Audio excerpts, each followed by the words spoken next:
Assalamu alaikum wa rahmatullah wa barakatuh. With all of the external stimuli that goes on in our world today, it's difficult for people to get to a place of quiet. Either the radio's on in the car, or the television is on at home, or we're on our way to a restaurant or to a movie, or something is going on all the time. It's as if we are in constant need of stimulus and in constant need of entertainment.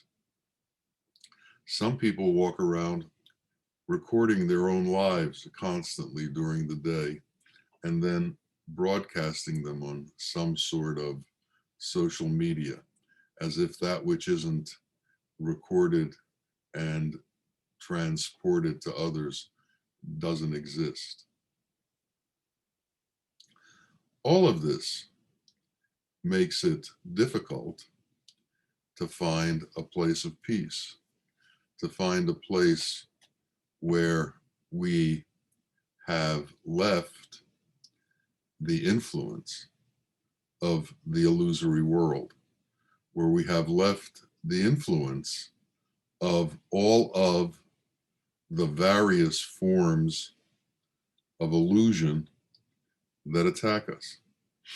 So what each of us individually needs to do is to create a space for ourselves where we are separated from illusion, where we are separated from the stimulus that is constantly coming at us, where we're separated from the media, where we're separated from entertainment, where we're separated from the conglomerate of companies whose main objective is to take your time and to have you involved with them.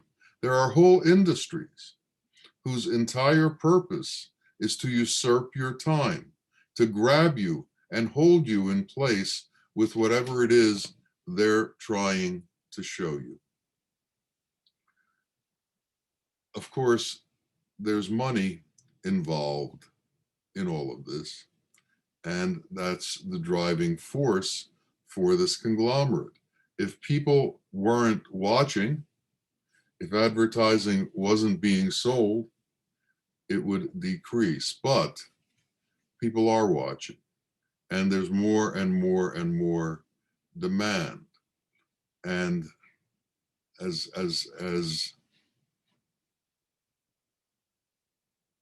just 2 years ago, you had television stations, and then you had one streaming station, which was probably Netflix, where you could pick what you wanted to watch, and you could watch a whole year or 2 years or 3 years of a series in continuum, streaming one after the other after the other. So instead of being trapped for 1 hour, you get trapped for 36 hours.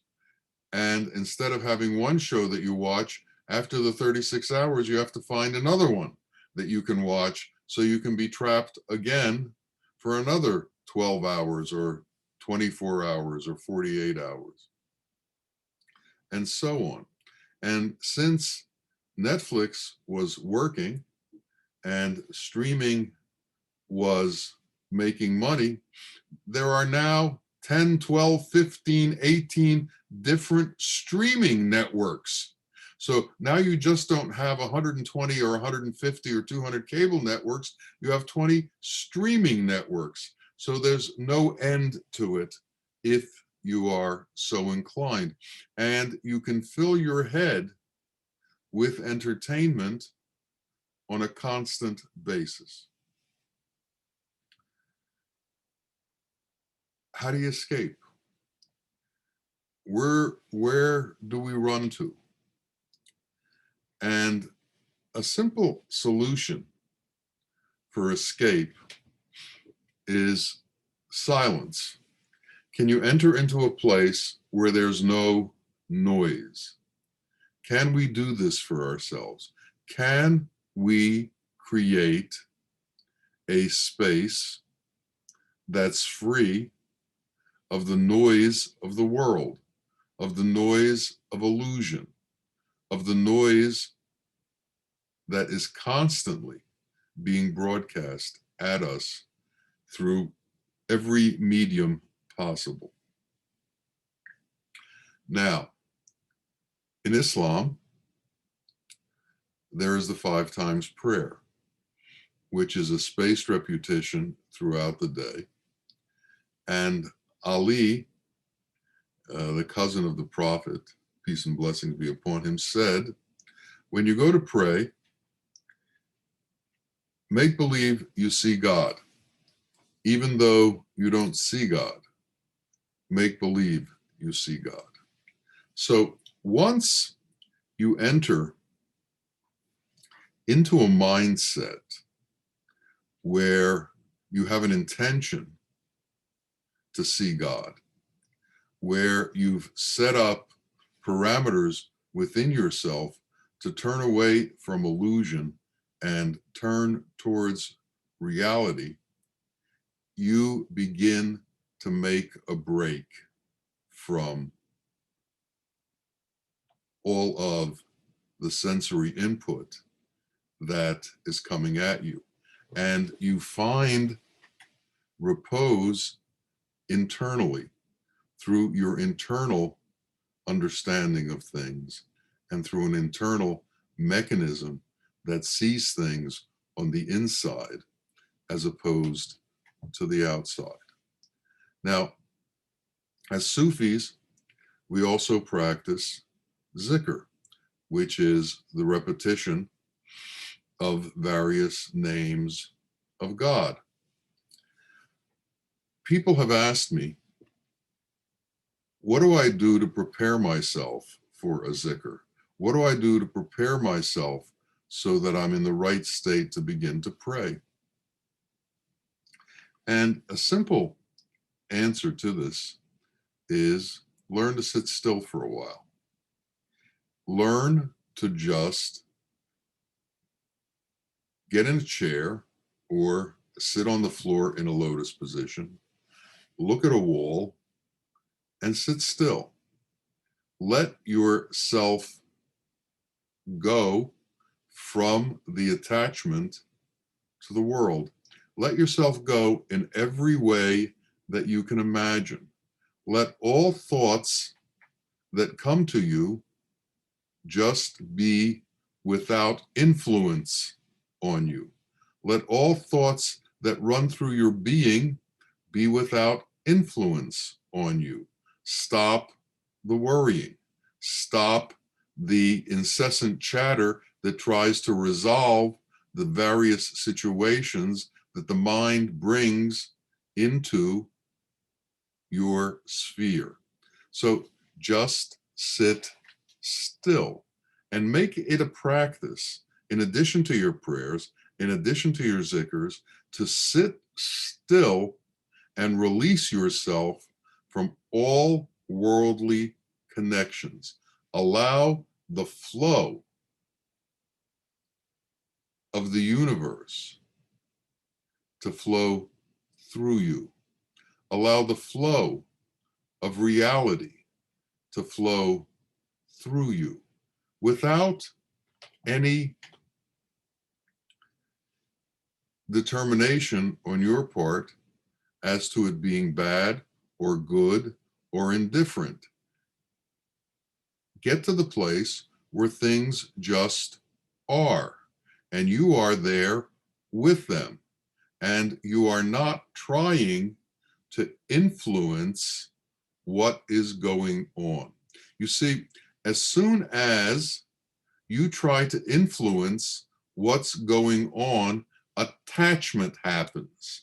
And as soon as you try to influence what's going on, expectations happen. As soon as you try to influence what's going on, you become very, very interested in results and what results are going to come. Is this good? Is this bad? There was a farmer, and he had one horse, and the horse got out of its pen and ran away. And some of his neighbors came by and they saw his horse was missing. And they said, "What happened to your horse?" And he said, "Well, he ran away." And they said, "Oh, what bad luck." And he looked at them and he said, Is it? Is it bad luck?" And the next day, the horse came back and he had 12 wild stallions with him.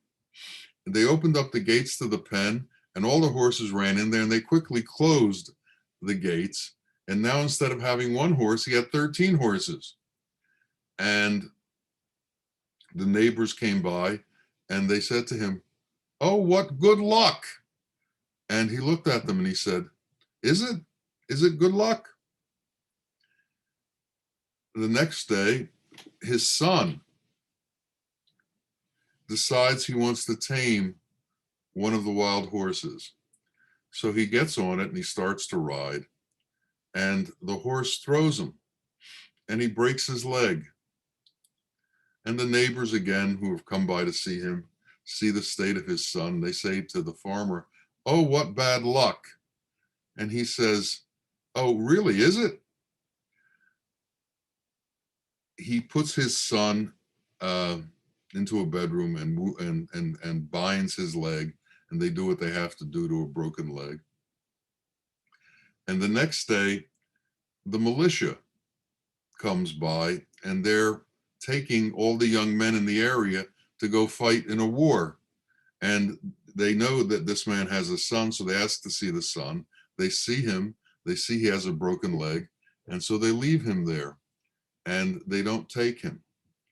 And again, he's with his farmer friends, and they say, and the farmers all say to him, "Oh, what good luck."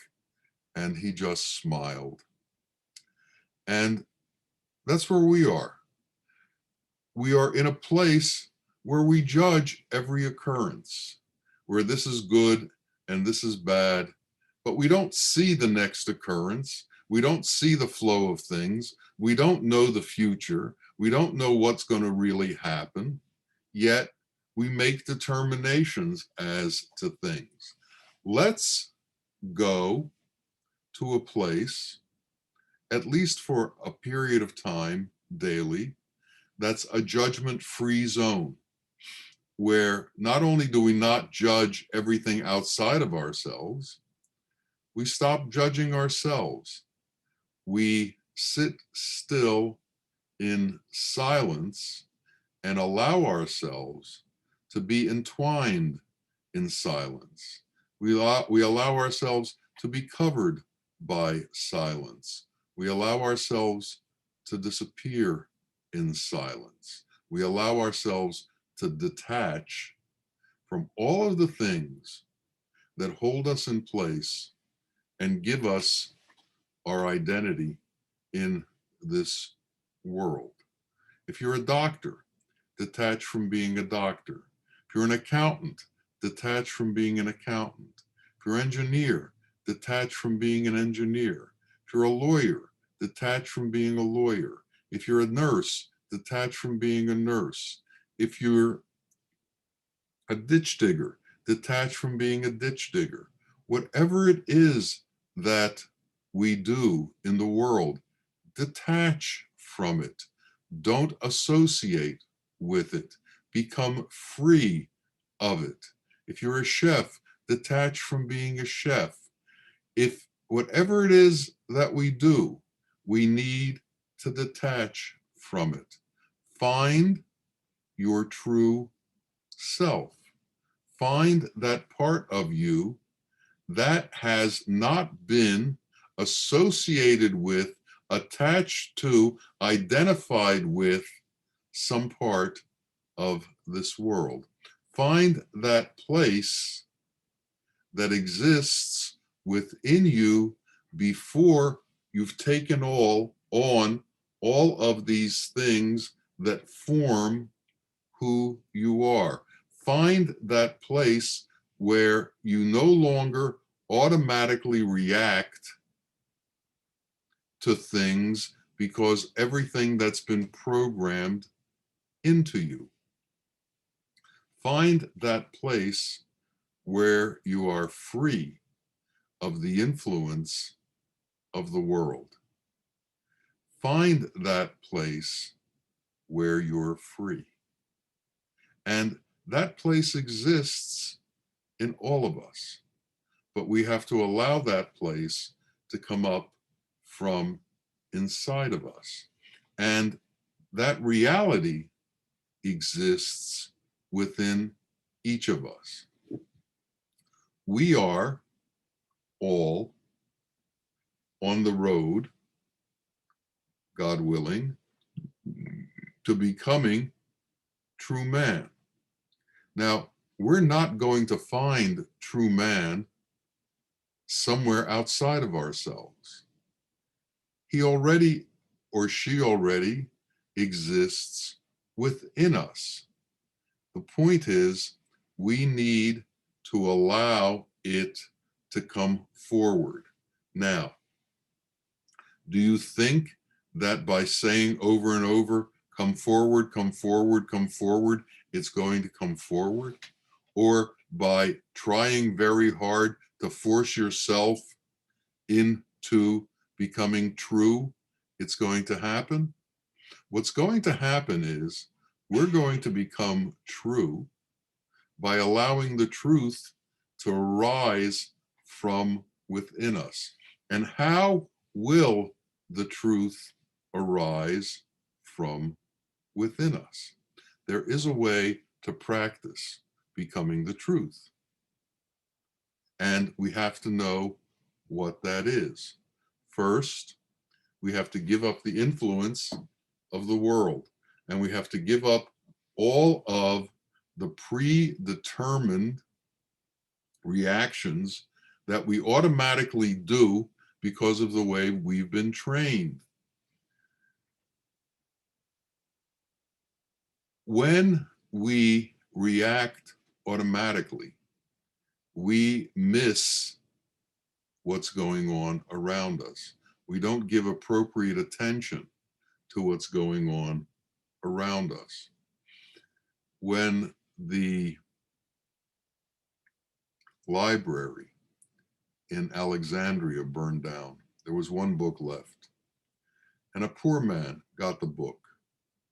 But it was a very important book because in the last page of the book, it explained that if you went to a certain place on the Black Sea and you looked at a certain area where there were small pebbles, if you could find the pebble among those pebbles that was hot as opposed to cold, and you took this pebble and removed it from that area, you could then turn anything that you touched with this pebble into gold. The alchemist's dream. So a man went, the man who had the book went, borrowed money, and went to look for the pebble. And what he did was, when he picked up the pebble, he would feel if it was hot or cold, and he would throw it away if it was cold. And this went on for 3 months, 6 months, 9 months, a year. He borrowed more money so he could stay longer. And he kept throwing pebbles. Finally, after about a year and a half, he hit the warm pebble. But he was so used to throwing pebbles away that he threw this pebble away too. And that's where we are when we react automatically. That's what happens to us when we react automatically. We miss what is going on right in front of us because we have already predetermined everything in our minds. We've already conjectured and come to conclusions as to how things are and as to how things should be.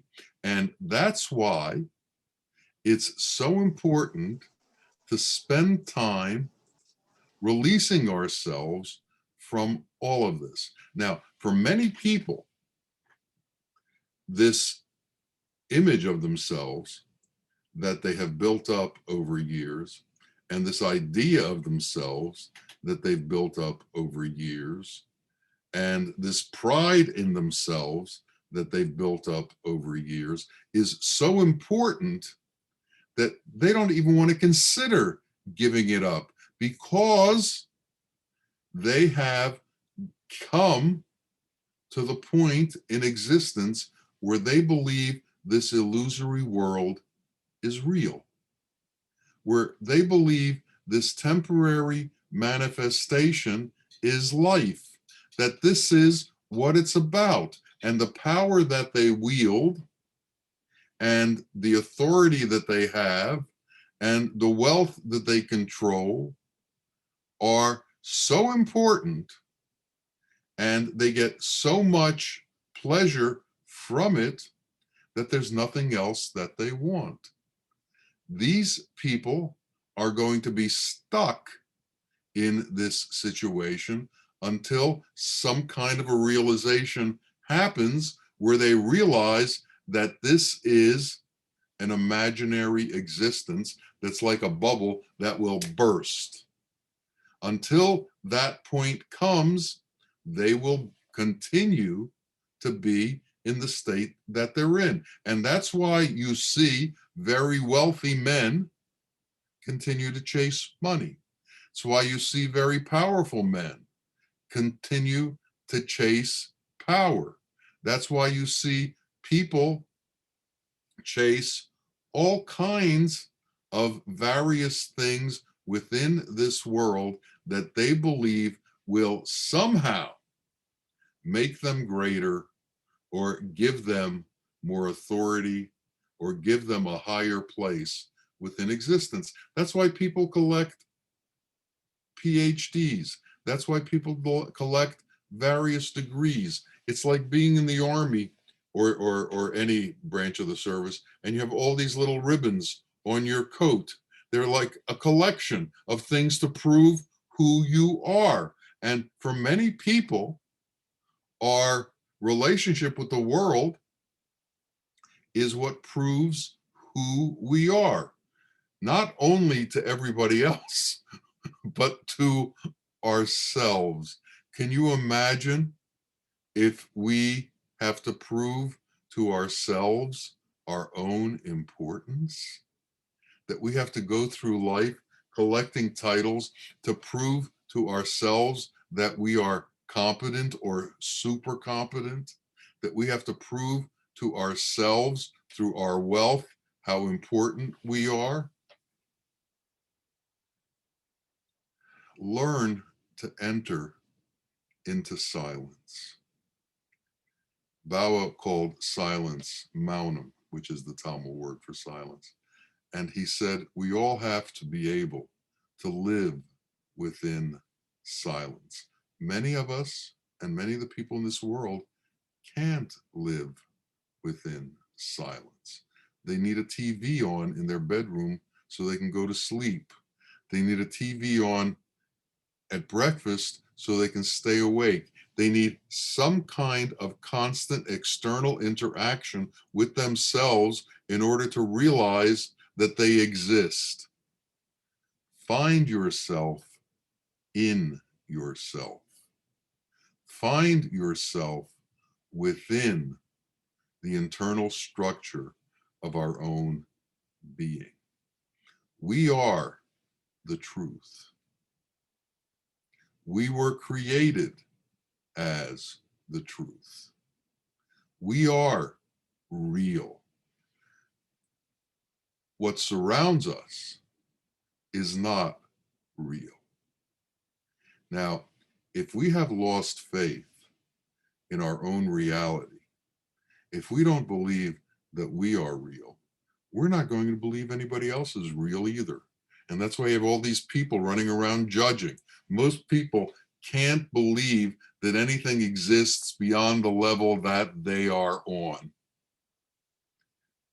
That's as high as you can go where I am right now. Nobody is any higher or better than this. The arrogance of this kind of thinking is what keeps people in a judgmental state where they not only judge the rest of the world, they have really condemned their own self. We need to become free of judgment. And by becoming free of judgment externally, we can become free of judgment internally. By stopping judging others, we can stop judging ourselves. But everything that we do externally, we're going to end up doing internally. So if we're running around judging everybody else and saying nobody can do this, nobody can do that, we're also saying it about ourselves. So we need to stop and enter into silence. For a lot of people, to pray is very difficult because the baggage that they take with them to the prayer doesn't leave when they begin to pray. It's still there. So as they're praying, their mind is going through the baggage of their life, through the turmoil of their day, through the idiosyncrasies of their personality, through the things they think they need, to their desires and their lusts. They've learned to do the repetitive motions and words, but they haven't learned to become sincere in the motions and words. They haven't learned to let go of everything besides the motions and the words. We are capable of becoming true man. We are the Surat al-Fatiha. The Fatiha is the example of what mankind is. Can we believe that we are the Surat al-Fatiha? Can we believe that truth lies within us and the connection to reality lies within us? As long as the veils of this worldly illusion stays with us, as long as these veils cover us, as long as these veils make us think that what we see and what we hear and what we talk about has reality to it, as long as that goes on, we will not find reality. Somewhere, somehow, now, we have to stop believing in the world. We have to stop believing in the fact that we're going to get sustenance from the world. We have to begin to understand that this life is a limited experience for a limited amount of time and is limited as to the manifestation that we are in. Rumi called the body a bag of bones because to him, it represented a vehicle for the truth to reside in for a certain period of time. And that's how we have to view ourselves, as being in a vehicle that we reside in for a certain period of time, and then we leave this vehicle. Rumi described death as changing his shirt. He gave off this remnant and put on a new one, the one that comes later in existence. We have to begin to understand that, and we have to take that in as our reality. We must truly believe that we are in a constant state of movement towards reality, towards hakikat, towards our interaction with our Creator. If we truly want to understand reality, understand ourselves, and know our Lord, we have to understand the nature of ourselves. And the nature of this being is that it is temporary and dissipates and disappears. And if we can't grasp that or hold on to that, we're never going to change the way we are. We're never going to change the way we act. We're never going to become something else. And what is that something else? In Sufism, it's called Insan Kamil, the true human being, the human being who has entered into that state that is detached from the world and attached to reality. In Buddhism, they call it Buddha nature. When you've transcended this existence and ascended into understanding reality. The Catholics call people who've made this transition saints, people who've gone beyond the worldly understanding of things and entered into another understanding of things, where the focus is no longer on the self, but the focus has expanded to all of humanity, and the unity of existence becomes apparent. The unity of existence becomes apparent. The unity that exists between all of us becomes apparent. That when we look at somebody else, we also see ourselves. When we look at somebody else, we see the God that is within them. We don't see separations. We understand that there is a commonality amongst all of us, and that we must do what we can to let that commonality be understood and work towards that commonality by way of our being able to give to others.